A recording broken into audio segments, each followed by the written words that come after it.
Welcome everyone back to Sweet Yellow House. We have some rustic to elegant projects for you today, and that means that they range from some very rustic stuff to a couple of elegant things. So project one is these finials, and they're plastic.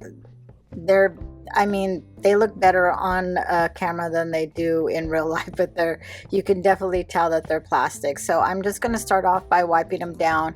I'm going to grab my DIY weathered wood, and I'm going to give these a couple of coats of this. My goal for these are to make them look like wood, so that way they don't look so cheap, basically. So I give them a couple of coats, and I use my heat gun to dry them between coats. I really like this technique. You have something that actually looks cheap, and you can do this technique on it and it looks like wood, and they look very expensive and like a completely different object. So I'm super happy using this technique on a lot of different plastic, or even I've done it on top of wood. I've done it on top of ceramic stuff.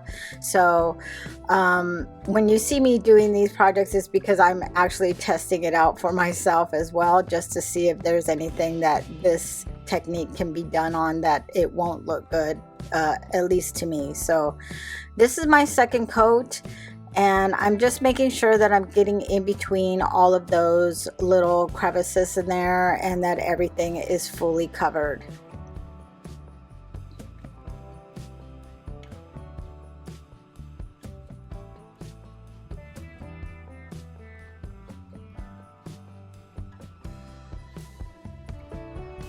I want to make sure that these are dried completely, and once I have that done, I am going to grab DIY dark decrepit liquid patina, and I'm going to do a coat of this over the whole thing. I think that the liquid patina is, and the wax that you put over that is really what makes the project, or what makes the look of wood to me. So the liquid patina is really shiny once you get that coat on there, but when you put the wax on, it actually takes that shine off and brings you back down to a more of a wood finish.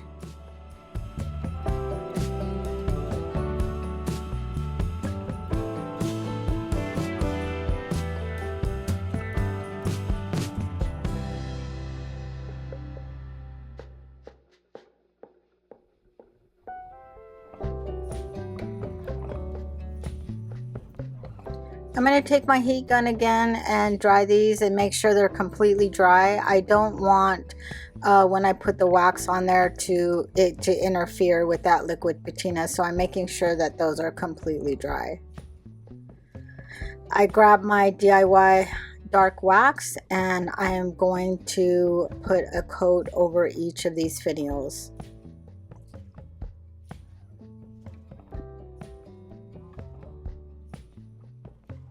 These finials you could use for shelf sitters, or you could actually put them on platforms and use them as bookends or anything like that. They're just gorgeous. They just look gorgeous. You could even, if you're going to use them outside, then I would say maybe put a couple of coats of wax on them, just to protect them really well. But I think they just came out really gorgeous.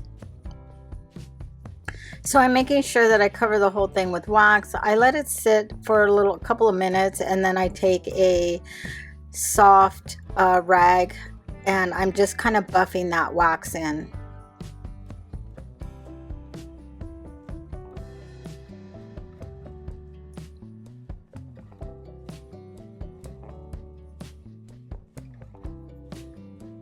Once I have that all done, I'm grabbing my DIY Golden Rule gilding wax, and I'm gonna do the bottom of that, just the bottom. I'm not gonna do any kind of highlights to the acorn, I think that's an acorn, top of it. I'm just gonna gild the bottom of that.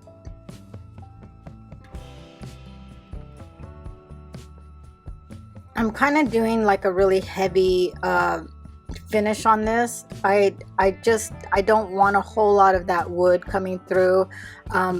Although a little bit of it is fine, I just don't want a whole lot of it. So that's why I'm using a brush. Otherwise, if I just wanted to highlight that, I would just use my finger to kind of skid across the tops of it. So I'm really happy with these, and let me know what y'all think.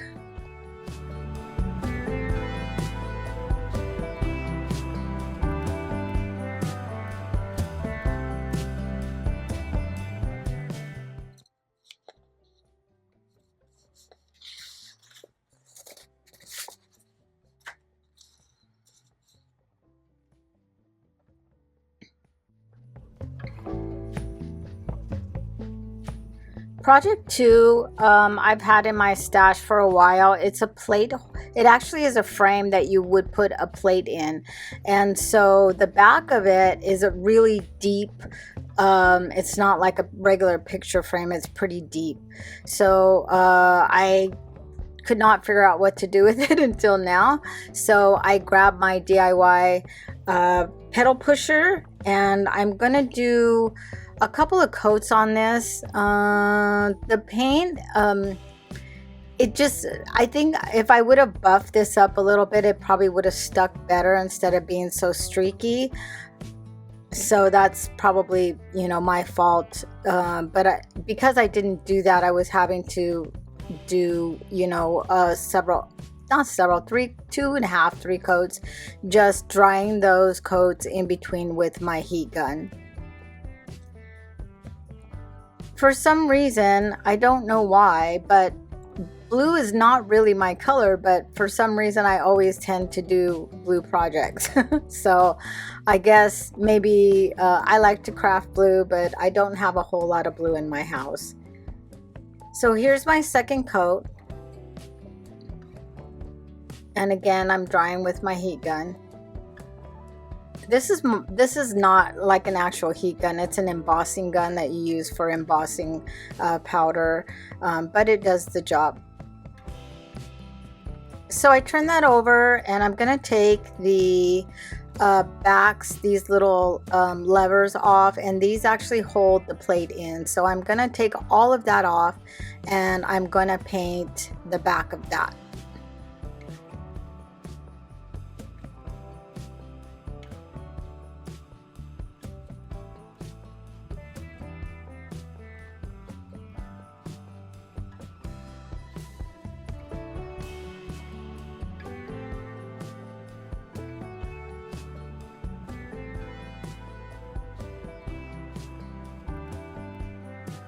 Once I have that dry, I'm going to grab my IOD Classic Elements, and I'm going to make, I'm just going to use the little edger, like the little bead edger on the end of that, and I'm making several of those to go around the frame.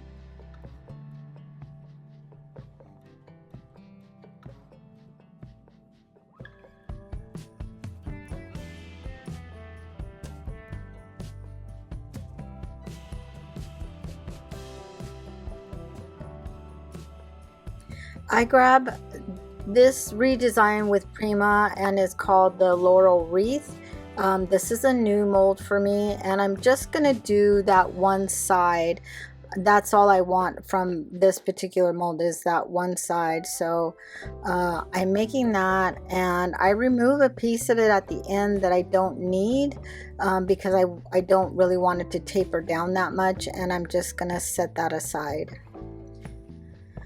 I'm gonna grab my Titebond Quick and Thick, and I'm gonna start making my way to place these molds on there. So at this point, I kind of know what I'm gonna do, but not a whole lot. So you'll kind of see me wait minutes, waiting to see where I'm gonna put everything. But I know I'm gonna put these around the edge, and so I just start placing those down.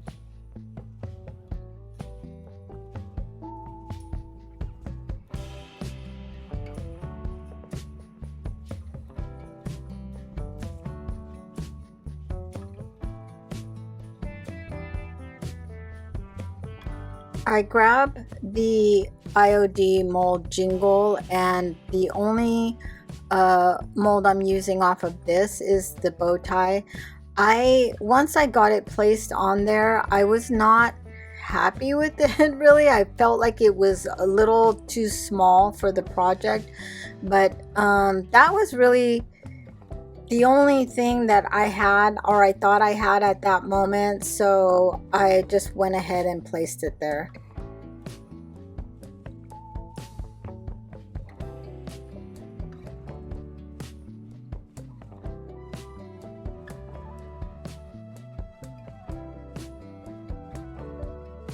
I let the glue on those dry, on those molds dry, just because I don't always like to paint while it's wet. So I went ahead and let those dry overnight, and then I came back in and started to paint those with the same paint pedal pusher from DIY.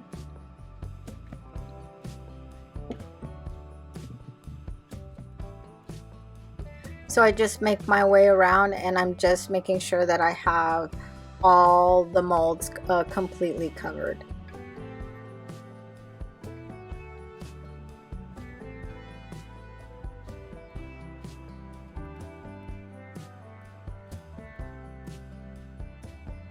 So I put that aside so it can dry, and I'm gonna grab this foam board that I got from the dollar store, and what I'm gonna try to do is make a platform thick enough for this frame. So I'm just tracing it so I know what size I have to make, and I end up cutting 3 of these out. So I'm just using a razor blade to cut that out. If you try this, make sure that you're careful, because that razor blade is really sharp, and make sure you have a new one, because otherwise it'll just kind of like make a mess of it. So I cut 3 of those out, and I'm going to grab my Type Bond again, and I'm going to glue those layers together. Once I have these placed together, I do set them aside to dry, and I put something heavy on top of them just so that they make sure they get a good seal together. So once those are dry, I come back and I just make sure that fits into my frame. I did have to kind of trim a little bit off here and there, but it fit into the frame pretty good. I'm gonna grab the pedal pusher again, and I'm doing 2 coats on the foam board. I was kind of worried that this foam board wasn't going to take the paint well, only because I didn't know if it was going to like wet it and kind of curl the paper or something, so I was kind of cautious about that. But the first coat went on well, and so I went ahead and did a second coat to get full coverage.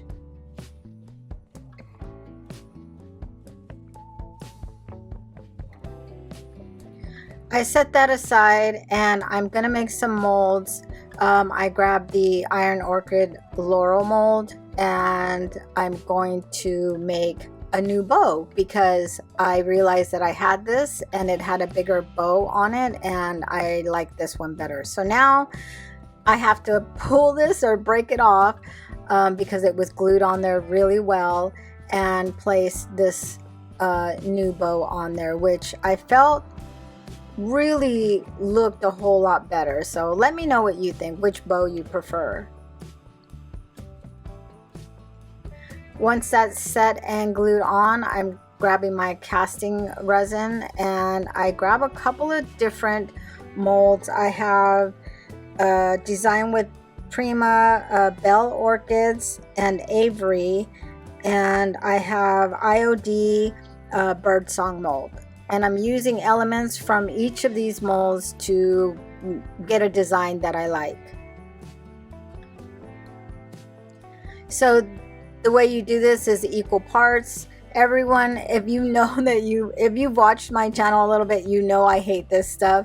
I just hate it because I'm not as fast at getting it poured out, and it always seems to get, you know, to cure in my cup. So You can see I have a big glob of it here, but what I decided that I could do is once I feel like it's gonna start going that way with me, I just pour it and cover the whole mold, because if I take it out when it's still soft, I can trim any of that easily away with my scissors, and that's what I did there. So once I have all of everything trimmed up, I'm just making a layout here before I start gluing anything down of what I think looks good. So once again, grabbing my Titebond, and I'm gluing these down. I did put a lot of glue on these just because I want to make sure that that makes a good seal.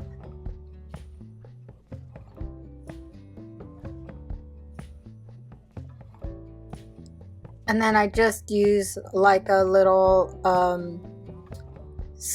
it's like a, I don't know, it's like a little cake tool for doing fondant, and I just use that to kind of scrape the glue out. So once that glue has set up, I let it set up for about 15 minutes, and then I grab the paint again, and I'm just gonna do a coat over these pieces.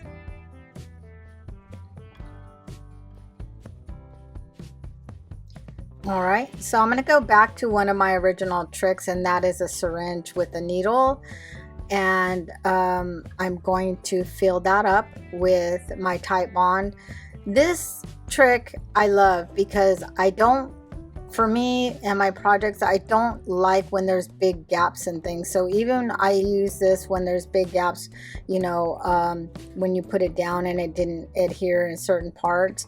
Even to fill in gaps when I'm doing this with paper clay, and then, you know, everything kind of looks seamless. It looks like it's actually together, not like something that you actually stuck on top. So I just use this to kind of go around, and then I'm going to grab a brush and kind of feather that glue outwards.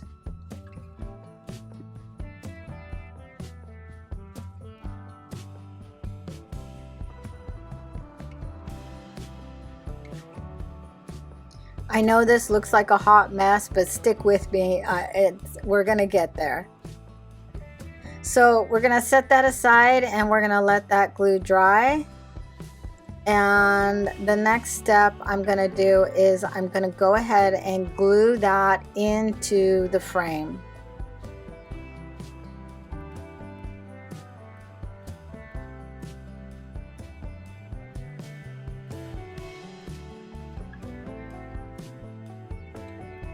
So I place it where I had it before, where I wanted it to be, and then I just let this sit and dry. I let it set up for quite a bit just because I'm gonna be doing some other stuff to the top, and I didn't want to keep pushing on it. So I let that glue actually dry overnight. The next thing I'm going to do is I'm going to grab the paint again, and I'm going to go over that glue just to kind of make sure that because it's shinier than the paint. So I wanted some texture. I went ahead and grabbed some baking soda, and I kind of like put it through like a sifter thing just to get all the clumps out. And I'm not gonna go over the molds really. I'm just kind of going over the background of that. I also go over the frame as well where there is no molds, just because I want texture there as well. I saw a crack in the bow on top, so I went ahead and got my syringe again and filled that crack. I let the glue dry before I did anything else to it, and once that was dry and set up, I went back to my paint. It kind of thickened up because I think this is the next day. It thickened up, but I went ahead and just kind of stuck my paint. I was just covering that one little area. So now that everything's dry, I'm gonna grab my white wax and my clear wax from Folk Art Home Decor. And anybody that knows that, if you watched my channel for a while, I have little cups where I mix these two together, so that way the white is not so strong in that, and you can, you know, kind of still see through it. I didn't want to put white wax from DIY on this. I just felt like it would be too strong. So I'm just covering all of the whole frame with this, the molds and stuff, and then I'm going to go back and take a damp cloth and just start to wipe that back.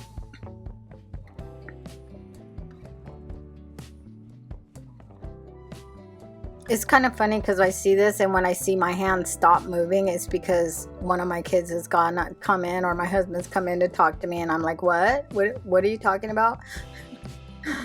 I know everybody else does that too, right? Because the kids can't leave you alone.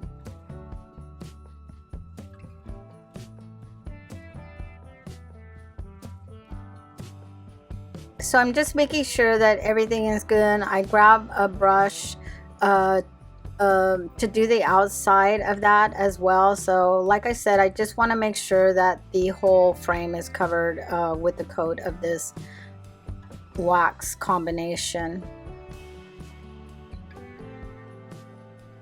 Once I have that all covered and wiped back to where I'm happy, I'm gonna grab another combination, and I always keep this on hand as well, with the antique wax and the white wax and the clear wax, and I mix this all together. And what that does is it takes that antique wax back so it's not so strong, and the clear and the white let me move that wax around, the antiquing wax. It lightens the color, and it also lets me move that around easier. So I'm just kind of going around the molds for right now, and then I take a cloth and I'm feathering that outward so that, you know, it looks like everything will get covered. I just don't want to just go ham on it and start, you know, putting this wax on everything. I'm making sure that I especially will wipe the tops off of the molds, like the highlighted, the higher parts of it, because I really want that blue to show through.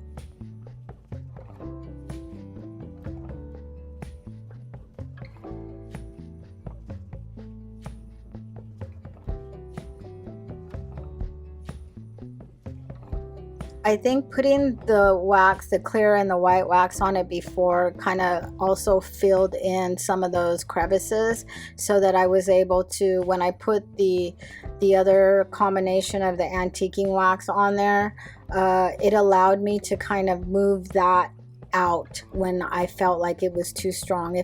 If I was happy with it, I just kind of left it. I didn't wipe away because it'll cure. But if I felt like it was a little too dark, then having that underneath allowed me to get it out, you know, and move it away.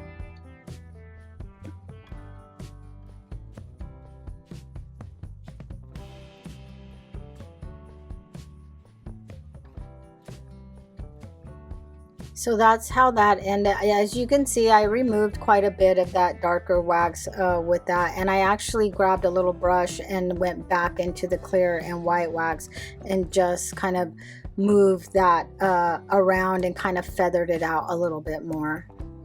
Once that was dry, I grabbed my gilding wax in Empire Gold, and I'm just going to use my finger. This is actually my favorite. I hate saying when things are my favorite. This gold is actually my favorite. It's my favorite gilding wax in gold. I don't know if it's the texture. I don't know if it's the shine. I don't know, but for some reason I always go back to this.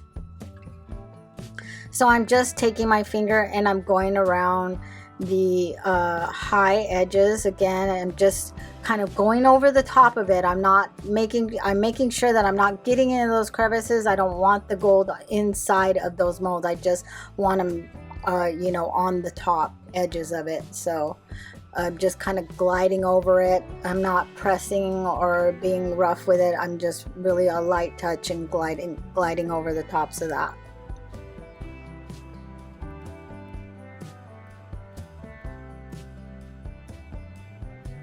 Then I grab a little bit, I grab a little tiny brush, and I'm going to do the rim, because they have like indentations around the rim, and I just want gold inside of the inside of that.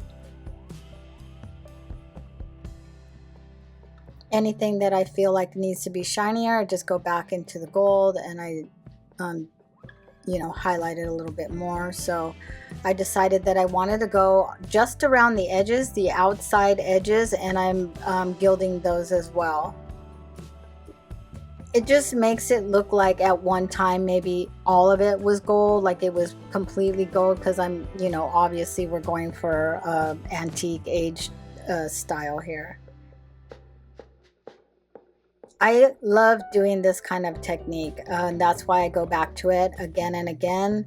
I don't know what it is. It just is beautiful. I love doing it, and every so often you'll see me do a project doing this kind of technique, and every time I just think it comes out beautiful.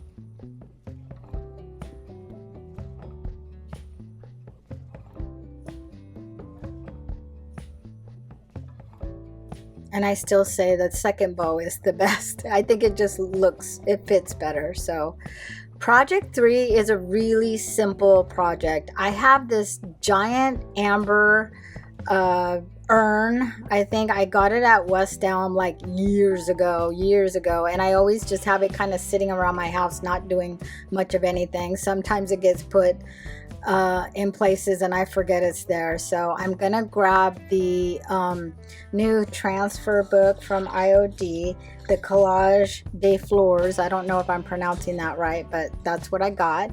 And I pick out some flowers that I think will look really pretty against this amber color, which are these really beautiful cream flowers. And I just kind of start cutting that away. Any kind of thick edges, I want to cut that away, because I do have a little bit of a curved edge on top of that. So I want to make sure that if I'm not fighting that transfer paper, you know, that it's able to kind of curve over that. So before I start placing that, I always like to clean off my surface with some alcohol. This makes sure that there's no oil or any kind of things like that on it, and it just makes it squeaky clean. So I started off by cutting one of those transfers, not directly in half, but cutting it down, and then I'm gonna place those around the bottom of the vase, so that it kind of looks like, you know, it's a continuous type of thing. It's not just look like it was placed there with no thought. So each time before I place a transfer, I make sure and wipe it down with some alcohol.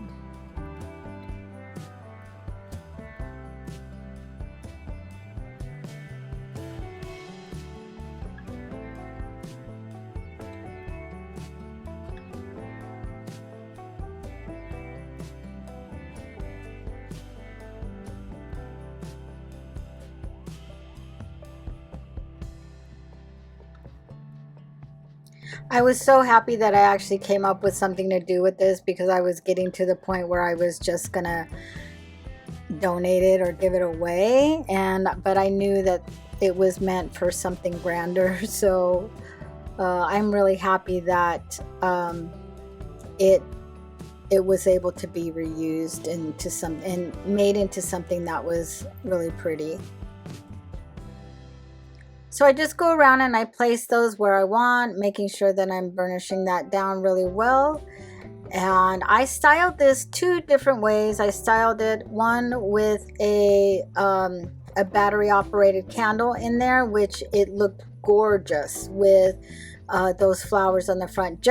I think that's my favorite. So then I styled it with some flowers coming out, and I just put a little bit of burlap on the bottom of that, and then stuck the flowers down so that way it would hold those flowers up where I wanted. So I really think that this came out pretty, and it's versatile.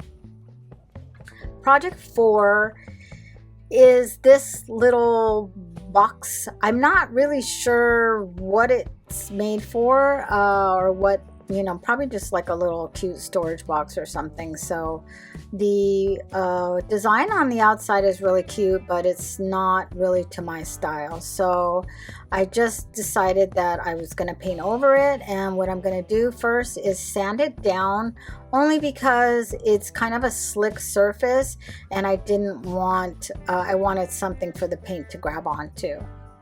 So I'm going to grab the juniper from DIY Cottage Colors, and this is a new color for them, and this is my first time actually using this.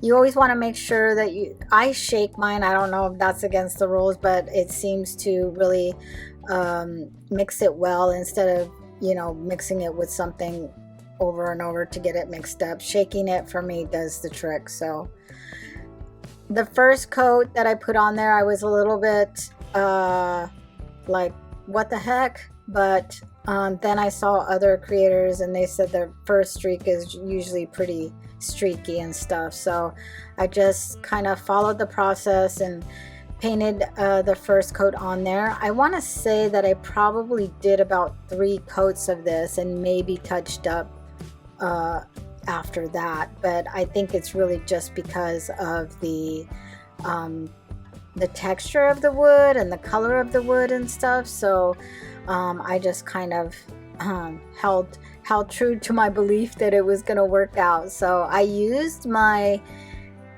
embossing gun to dry between coats, and then I realized immediately when I went in for the second coat that the coverage was a lot better.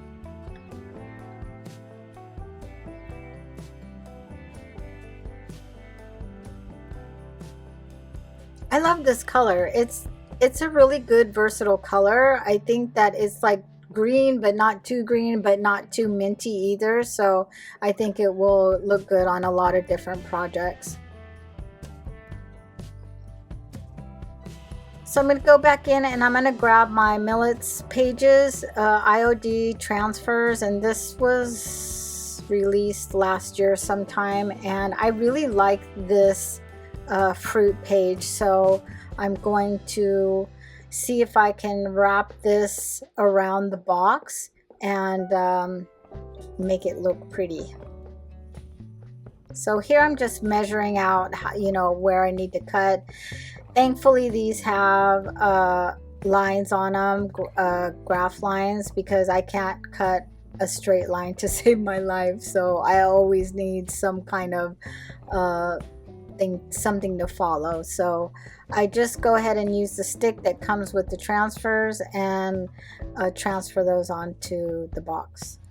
The edges there were a little plain, you see there, you know, and so what I did was I grabbed some leftover pieces and I filled those empty edges in.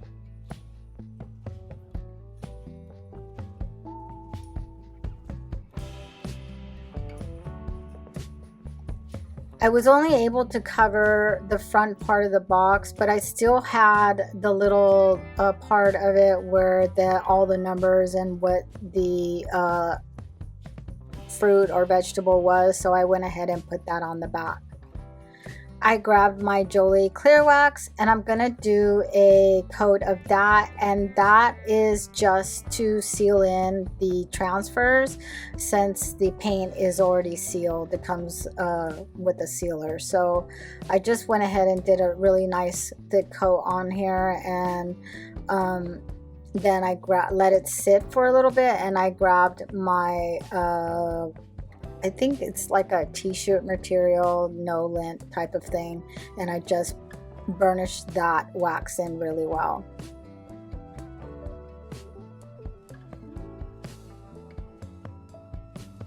And this is how I styled that. I think I'm gonna end up putting this in my kitchen. I, for some reason, didn't think I was gonna like it when I first started it, but then after I got done with it, I was really happy.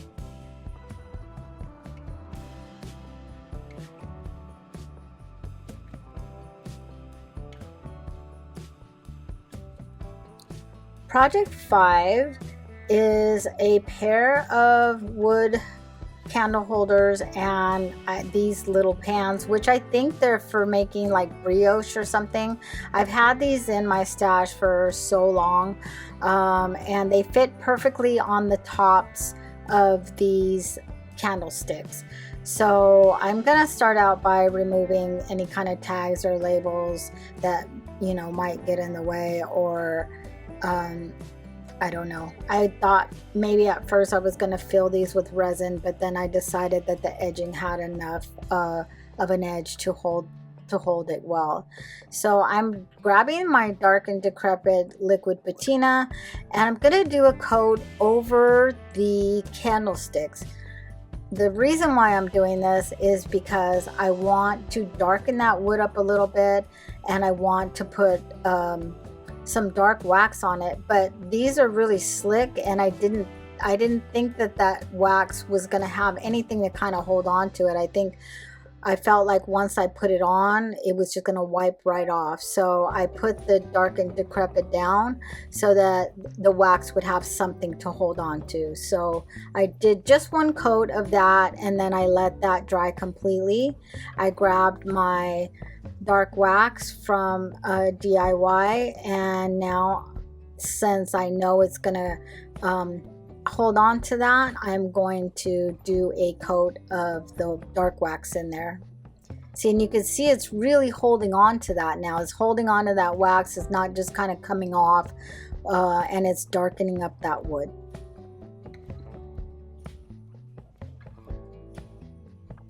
Once I have the wax placed, I grabbed a piece of t-shirt again, and I'm just kind of burnishing that in and wiping any excess off.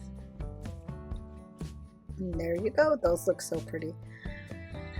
So I grabbed the Rust-Oleum Ultra Cover paint and primer in the flat black. I didn't do this. I made my husband go out and spray it. So he did one coat on that, and we let it dry completely. Then I'm going to grab my Dixie Belle Copper Patina paint, and I'm going to do 2 coats of this on, and making sure that it dries between each coat. This paint dries really fast, so you're not going to be waiting around to, you know, let it to dry. I did kind of, this was like my last project. I'm like, I'm almost done. So I just went ahead and grabbed my heat gun, and then it just took a couple of seconds. So I did my second coat of the copper patina paint, and because I want to make sure that I have full coverage with this. I don't want any of that white showing through. And the reason why I did the white was because I didn't want that eating away at that metal. I wanted a protection coat. So once the copper paint was dry, now I'm going to do a third coat, and before I let this dry, I'm going to spray it with the liquid, what is that? The patina spray, sorry. I'm going to do it with the patina spray in green, and I'm brushing and spraying, brushing and spraying. So if you're going to do it this way, make sure you don't put that brush back in that you pour out. I just did that because I didn't have very much left in there. So I let those sit until they turned and dried. I let them sit overnight. I grabbed my E6000, and I'm just going to glue this on top of those candlesticks. You could do a clear coat over these if you wanted to, just to protect them. I opted not to do that because I wasn't going to put them outside, and I wasn't going to put any real food in them. So I just wanted them for purely display type, you know, to merchandise stuff. So you could put candles in this, fake fruit, some flowers, like, you know, and they look gorgeous. I don't know if this is my favorite, but I think it might be my favorite project. So let me know what you guys think of this. Thank you so much for watching and spending your time with me. I really do appreciate it, and I will see you soon.